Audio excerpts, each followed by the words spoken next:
اعوذ باللہ من الشیطان الرجیم بسم الله الرحمن الرحيم.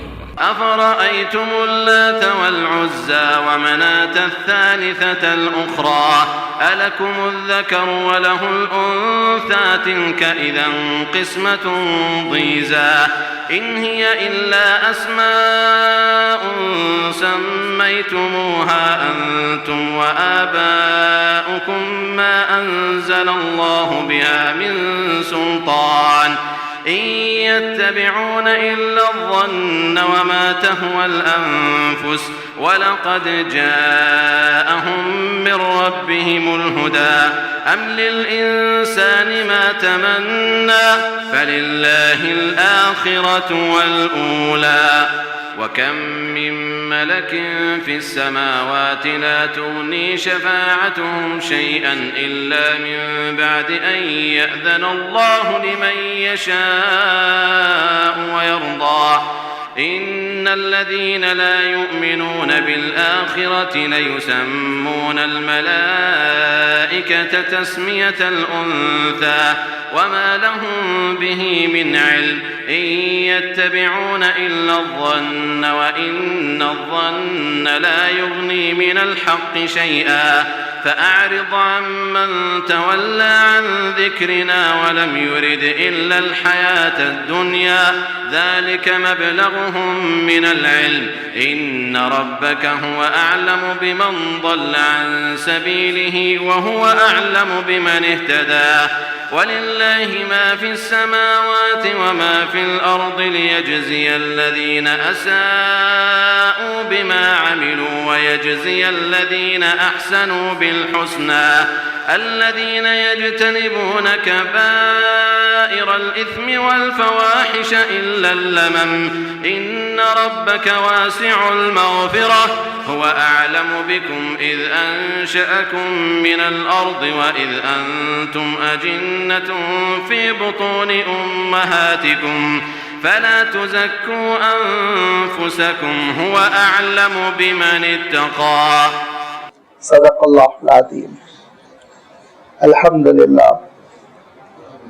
الحمدللہ رب العالمین والصلاة والسلام على سید المرسلین وعلى آلہ واصحابہ اجمعین اما بعد.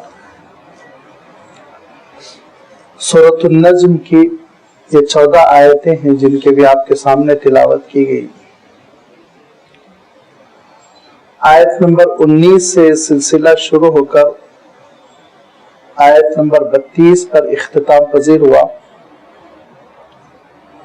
اور ان آیتوں میں اللہ تعالیٰ نے ایک تو یہ کہ اللہ کے رسول صلی اللہ علیہ وسلم کے جو منکرین تھے مخالفین تھے مکہ مکرمہ میں ان کے عقیدے کا جائزہ لیا اور ان کی بدعقیدگی کی جو شناخت تھی یعنی جو نکما پن تھا اس کا اللہ تعالیٰ نے تذکرہ فرمایا اور پھر گفتگو آگے بڑھتے ہوئے اللہ تعالیٰ نے ان صفات کا تذکرہ فرمایا جو صفات ایک ماننے والے کے اندر ہونی چاہیے، ایک نیک بندے کے اندر ہونی چاہیے، ایک ایمان والے بندے کے اندر ہونی چاہیے. انشاءاللہ دھیرے دھیرے اس کی وضاحت آپ کی خدمت میں آئے گی، لیکن اس سے پہلے کہ ان آیتوں کی تشریح شروع کی جائے آپ اس خلفیے کو بیک گراؤنڈ کو یاد کر لیں جس میں کہ یہ سورت نازل ہوئی. مکہ مکرمہ کے اس دور میں یہ سورت نازل ہوئی جبکہ حضور اکرم صلی اللہ علیہ وسلم کی باتوں کا انکار ہو رہا تھا اور الزامات لگانے والے کبھی یہ کہہ رہے تھے کہ یہ شاعر ہے، کبھی یہ کہہ رہے تھے کہ یہ مجنون ہے، کبھی یہ کہہ رہے تھے کہ یہ کاہن ہے، جوتوشی قسم کے آدمی ہیں، اور کبھی یہ کہہ رہے تھے کہ یہ جادوگر ہے اور ان کی گفتگو میں جادو کا سا اثر ہے.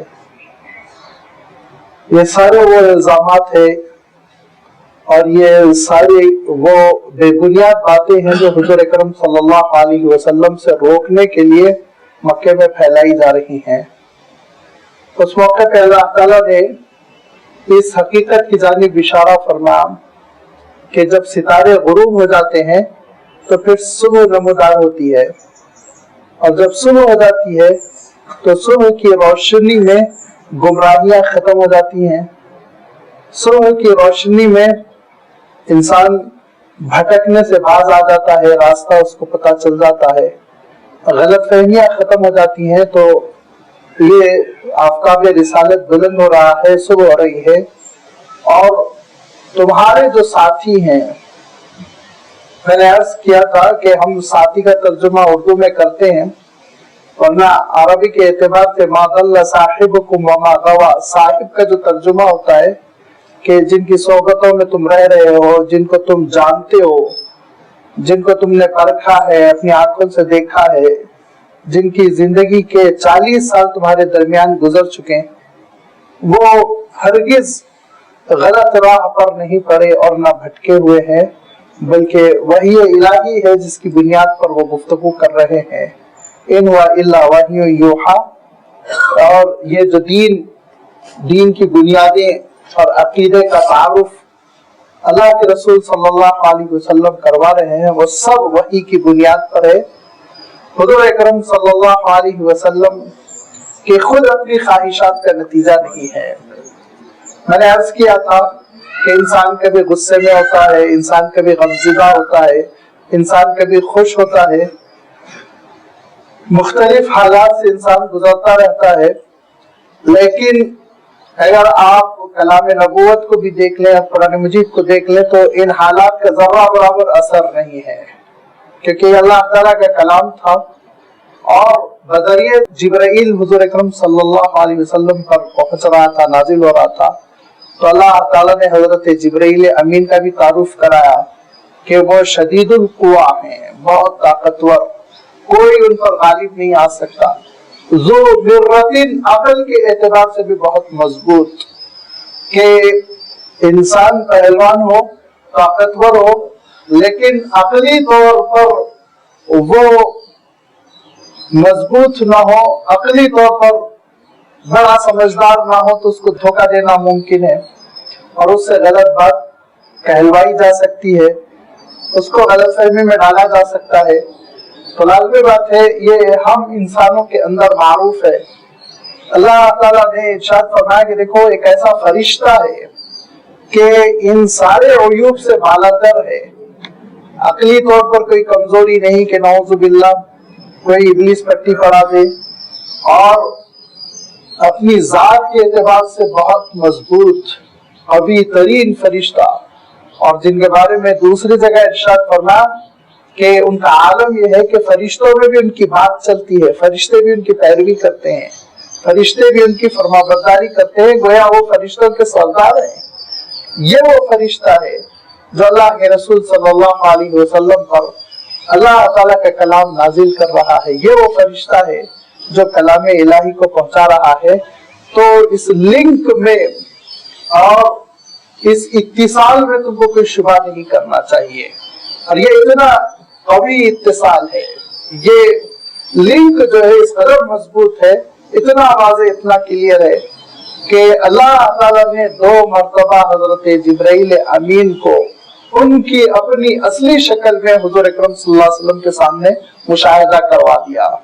میں نے عرض کیا تھا ایک مرتبہ سورۃ الضحیٰ کے نزول کے موقع پر، اور دوسری مرتبہ دوسرا موقع تھا دراصل معراج کے موقع پر، جس کے بارے میں فرمایا وہ بالافق الاعلی ثم دنا فتدلی فکان قاب قوسین او ادنی، کہ افق پر نمودار ہوئے حضرت جبرائیل، اور پھر پھیلتے چلے گئے اور آسمان پر چھا گئے، اور پھر اتنا قریب ہو گئے کہ جیسے تیر کی 2 کمانیں قریب ہو جاتی ہیں، اور تیر کی کمانوں کا قریب ہونا کیا ہوتا ہے اس کی میں وضاحت کر دیا کہ عربوں کے اندر ایک رواج تھا کہ جب وہ مصالحت کر لیتے، کوئی ایگریمنٹ ہوتا اور جنگ کینسل کر دی جاتی اور اتحاد کی بات ہوتی، تو دونوں سردار اور لشکر کے 2 بڑے سپہ سالار وہ آگے بڑھتے اور اپنی اپنی کمانوں کو اتنا قریب کرتے کہ ایسے دونوں کمانوں کو ملا دیتے کہ ہم اور آپ متحد ہو گئے، ہم لڑیں گے نہیں۔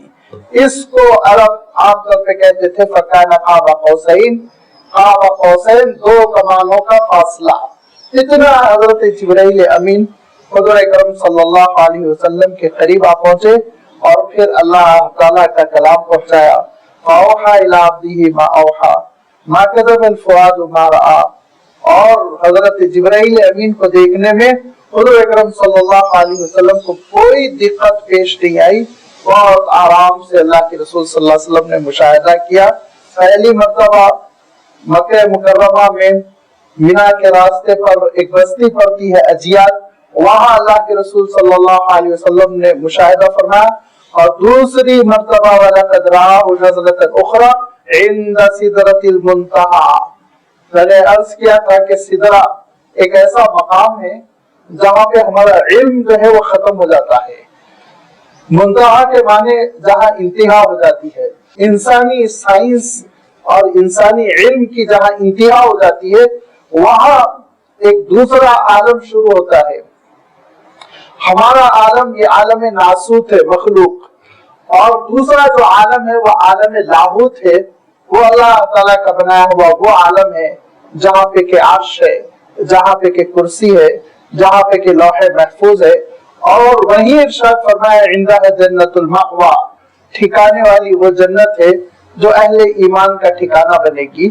لہذا وہ عالم لاہوت ہے، وہاں پہنچنا ہمارے اور آپ کے لیے ممکن نہیں، بلکہ لکھا گیا ہے کہ فرشتوں کی بھی انتہا ہو جاتی ہے، وہ بھی آگے نہیں بڑھتے۔ لہذا اس عالم لاہوت میں اور سدرہ منتہا کے مقام پر حضور اکرم صلی اللہ علیہ وسلم نے دوسری مرتبہ حضرت جبرائیل امین کو دیکھا۔ یہ دو مرتبہ اللہ تعالیٰ نے حضور اکرم صلی اللہ علیہ وسلم کے سامنے حضرت جبرائیل امین کو ان کی اصلی شکل میں اس لیے ظاہر کیا کہ اس کے بڑے مختلف قسم کے فوائد تھے۔ ایک تو یہ علم الیقین عین الیقین میں تبدیل ہو جائے، دوسرا یہ کہ پتا چل جائے کہ یہ ایسی جاندار ہستی ہے، یہ وہ فرشتہ ہے جن پر کوئی غالب نہیں آ سکتا، جن کے لیے کوئی رکاوٹ نہیں بن سکتا، جن کو کوئی غلط میسج نہیں دے سکتا۔ یہ اللہ تعالیٰ کا راست نمائندہ ہے جو اللہ کے رسول صلی اللہ علیہ وسلم پر اللہ کے کلام کا نزول کرے گا، لہذا حضور اکرم صلی اللہ علیہ وسلم کو مشاہدہ کروا دیا گیا۔ اب آپ دیکھیں گے کہ ایک طرف یہ حقیقت ہے کہ اللہ تعالیٰ کا کلام اور درمیان میں جو سلسلہ ہے، واسطہ ہے جبرائیل امین، اور جبرائیل امین کا پورا تعارف، حضور اکرم صلی اللہ علیہ وسلم کا پورا تعارف، ساری چیزیں یہ حقیقت پر مبنی۔ ایک طرف اس کو آپ ذہن میں رکھیں، دوسری طرف مشرکین مکہ کی باتیں، وہ باتیں جو بیس لیس ہے، جن کی کوئی بنیاد نہیں ہے، اور وہ باتوں کی جو سب سے زیادہ اہم بات ہے جس کا خلاصہ ہے وہ ان کے جھوٹے خدا، جن جھوٹے خداؤں کے لیے وہ لڑ رہے ہیں، ان جھوٹے خداؤں کا عالم کیا ہے اس کا اللہ تعالیٰ یہاں تذکرہ فرما رہا ہے۔ أَفَرَأَيْتُمُ اللَّاتَ وَالْعُزَّىٰ وَمَنَاةَ الثَّالِثَةَ الْأُخْرَىٰ۔ بڑا لطیفہ بھی ہے، اتنے خوبصورت الفاظ ہے اور اتنا اجمالی تذکرہ ہے، بریفلی، بہت مختصر، بات نہیں پھیلائی گئی، لیکن اگر آپ دیکھیں تو حقیقت کو بھی اللہ تعالیٰ نے نمایاں کیا، ایک عجیب لطیف طنز بھی ہے ان کے اوپر۔ پہلے حقیقت کیا ہے ہم سمجھ لیں۔ أَفَرَأَيْتُمُ اللَّاتَ وَالْعُزَّىٰ، کیا رائے ہے تمہاری، کیا سمجھتے ہو تم لات کے بارے میں، عزا کے بارے میں، منات کے بارے میں؟ تین بتوں کا نام لیا گیا۔ لات یہ ایسا بت تھا جس کی جنم بھومی تو طائف تھی، لیکن اس کا ایک سنگ مرمر کا مجسمہ اسٹیچو حرم کے قریبی علاقے لگا دیا گیا تھا۔ قبیلہ ثقیف نے اس بت کو ایجاد کیا تھا، اور اس کی ایجاد کرنے کی بھی دو وجہ بتائی گئی۔ ایک وجہ مورخین یہ بتاتے ہیں، بلکہ صحابہ بھی روایت کرتے ہیں کہ ایک پہاڑی پر ایک راہب، ایک بزرگ قسم کے آدمی رہا کرتے تھے جو حاجیوں کے قافلے کے لیے، جس کو ہم